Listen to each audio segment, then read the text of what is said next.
Hi guys, it's Ann Wadsworth coming at you from Brisbane. Just kidding, I feel like a little bit of a YouTuber with this video, but I wanted to make a pre-departure video for you before you embark on your studies abroad in Australia. So I'm Ann Wadsworth and I'm your on-site program coordinator.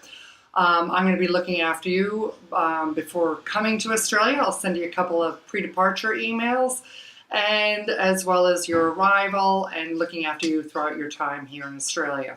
So can't wait to meet you all. I thought I'd make this pre-departure video because I want to tell you a little bit about the application process.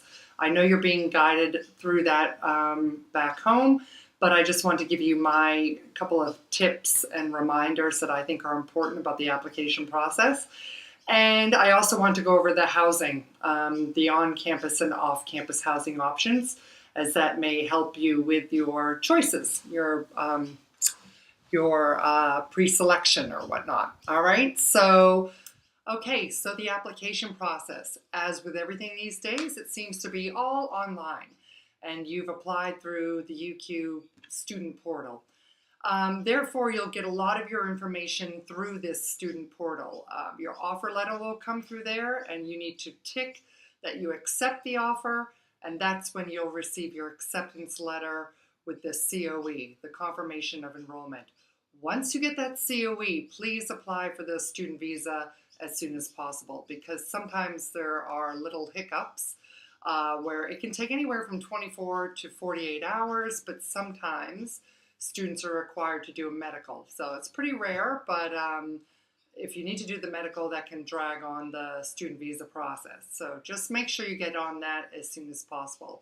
Once your visa is approved, then apply for your flights. They always say don't organize your flights just yet until you know you have your student visa. So that's just a tip from me. The other thing to note about the student portal is that you will be able to see your course approvals for that. So you're not enrolled or registered at the University of Queensland. Those subjects you've sent through are just course preferences that you would like to take, and UQ is then looking, contacting the relevant departments and getting approval that way. So it doesn't mean you're actually enrolled in the courses. It's just letting you know, yes, if you want to, you can take those courses. Or no, sorry, you don't meet the prerequisites, so you're not able to take the courses. If you want to change your courses, like if you find new ones that you'd like to take and you'd like to get approval for those, you need to contact UQ Study Abroad through the inquiry button. There's like a little inquiry button, which is like emailing and contacting UQ Study Abroad directly. Or you can just email them, but the inquiry button's great. It's a great way to contact them directly. The other thing is, once you're accepted, you will then receive separately in an email your username and password for the online UQ system called MySciNet. And that's where you actually enter all of your personal details and enroll in courses. So you must activate that username and password as soon as you get it. So ITS the Information Technology Services at UQ will be emailing you separately to the email address listed on your application form, all right? So just remember to check that email address to see whether you received this email through ITS. And again, once you get that username and password, please activate it right away. I've had in the past a lot of students I understand you've got stuff going on back home, exams and finals that you're doing, but you need to activate that username and password so then you can go on. Otherwise it expires. And then I get students that are just about to come to Australia who are like, now I can't even get on and enroll and stuff like that. So make sure you do that right away. And I think that's pretty much it about the application process. I will be sending you pre-departure emails with information about enrolling at UQ and how to use your username and password, get on MySciNet, complete all the personal information. And we need you to enroll in at least one subject before coming out. Otherwise, you won't be able to get your student ID upon arrival. But I will be emailing you pre-departure information about all that, about your arrival and courses and that sort of thing. Alrighty, so hopefully this helps. And obviously email me with any questions or concerns. Okay, now housing. You have the option of on-campus and off-campus housing. So I'm just going to tell you a little bit about the options, just so you have a better understanding of how it all works in Australia. First, it's important to know that living off campus is very normal. Everybody in Australia lives off campus, basically. In Australia, students apply to the university of their choice in their home city. So you don't get Brisbane kids studying down in Melbourne or Melbourne students studying in Sydney and that sort of thing. We all apply to universities in our home city and then live at home and commute to campus. So the campus culture in Australia is very commuter based. There's no real college town, if that makes sense, because everybody is living at home and traveling across the city to go to the university of their choice. UQ is quite different because it has 10 residential colleges on campus. No, universities in Australia normally don't provide on-campus accommodation, but UQ has these 10 residential colleges. And the difference with those are there would be about 2,500 students living in these colleges. And to put that in perspective, 40,000 students study at the St. Lucia campus there at the University of Queensland. So not many are living on campus, just little FYI. The thing with the colleges too are they are independently run. They're not owned by the University of Queensland, so the university has nothing really to do with them except they lease the land, and the residential colleges, run their own facilities. So each residential college is a little different. They have different services, different amenities and all that because it's based on, they're like their own little business, if that makes sense. There are no meal plans in Australia. When you live on campus, you have a meal plan with the college, with the residential college. So you would be eating your breakfast, lunch, and dinner back at the college. It's a little different from, say, what you may be used to, where you have lots of choices and a variety and salad bars and sodas on tap. In Australia, in a residential college, you basically have 2 meal choices. Maybe you have a little salad bar, but nothing like with all the different salad dressings that you have in the States. And basically, there's no soda. You either drink milk or this thing called cordial, which you'll discover when you come out here. But so yeah, it's very limited in the food choices. So students with any dietary needs, maybe you might want to choose off campus because you're making your own meals there. For example, if you're kosher or have any kind of allergies, I can check for you with the colleges to see if they can handle any allergies. But for the most part, you might want to be living off campus where you can control your own meals. The other thing to consider when living on campus is it's a little more community oriented. So if you're planning on traveling and making the most of Australia, as lots of study abroad students do, a college may not be for you because they have a lot of activities. And to me, it's kind of like a fraternity. You're really expected to be part of the community, join in with the other students and do sporting events and that sort of thing. So it's really great if you're like a shy student because it kind of gets you mixed in. There's all these activities going on during the week or on the weekends and stuff like that. But if you're independent, you want to travel, or you've got a bunch of buddies that are coming out with you, you might want to live off campus because that's way more independent lifestyle and living. On-campus colleges have a lot of rules and regulations.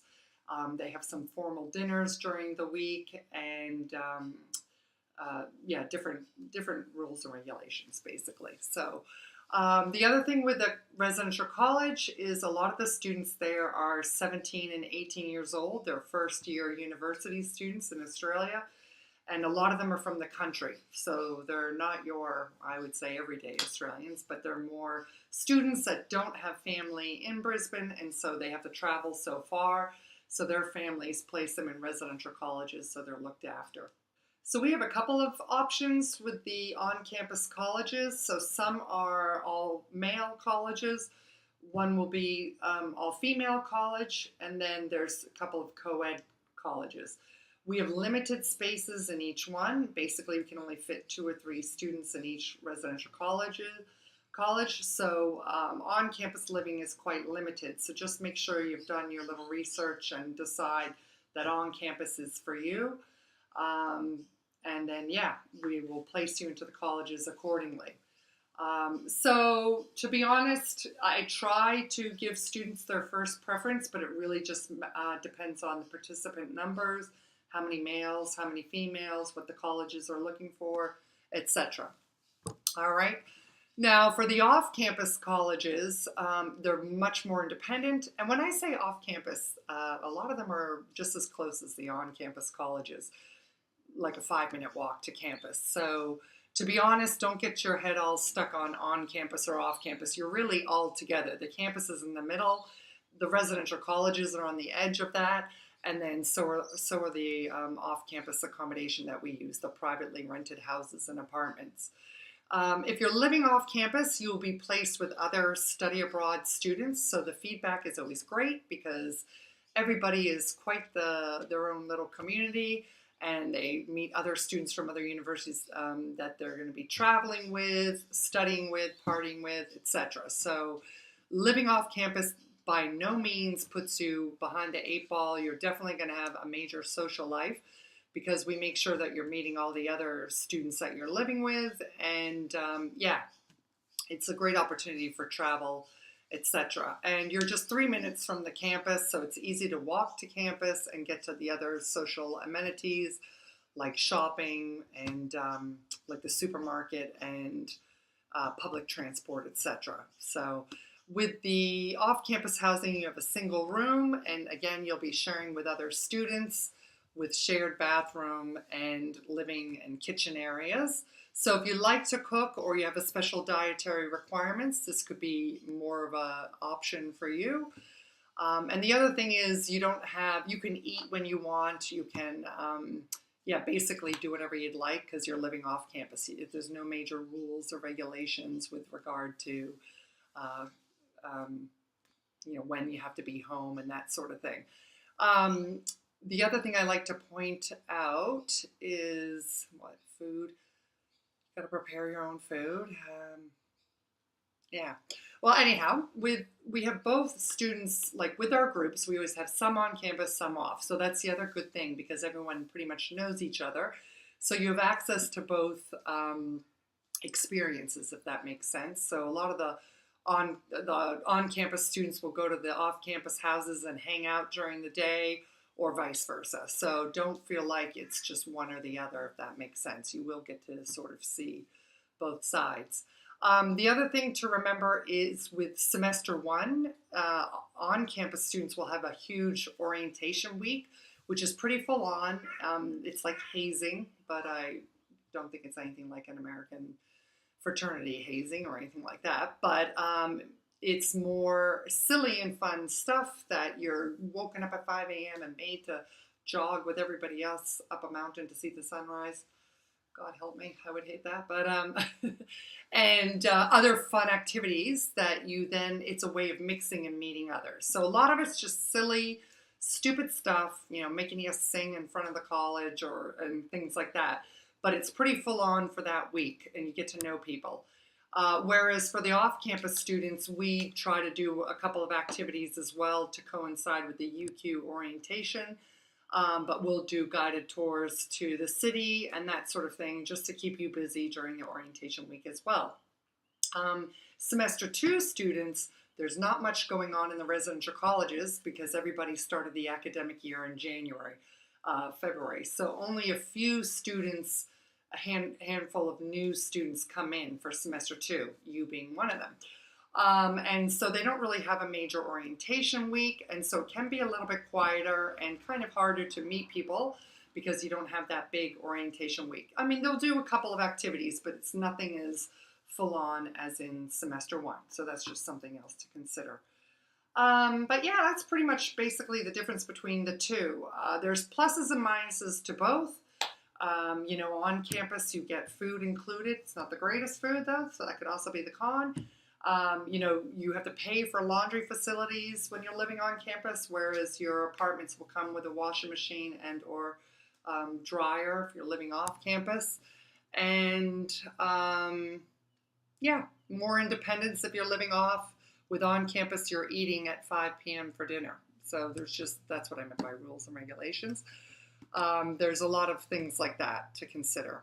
If you have any questions, just let me know. Email me and I can help you decide or whatnot, what might be best for you. But let me just say, no matter what you get, you're going to have an awesome semester. I have the kids who live on campus who swear by that, and the students who live off always say, oh, I'm so glad I got off campus. I would never want to live on. So I really just think come with an open mind. Don't worry about which college you're going into. Even if you hear from past students that one college is better than another, that might have been that semester they had an awesome cohort there. So it doesn't guarantee you're going to have the same exact experience as them.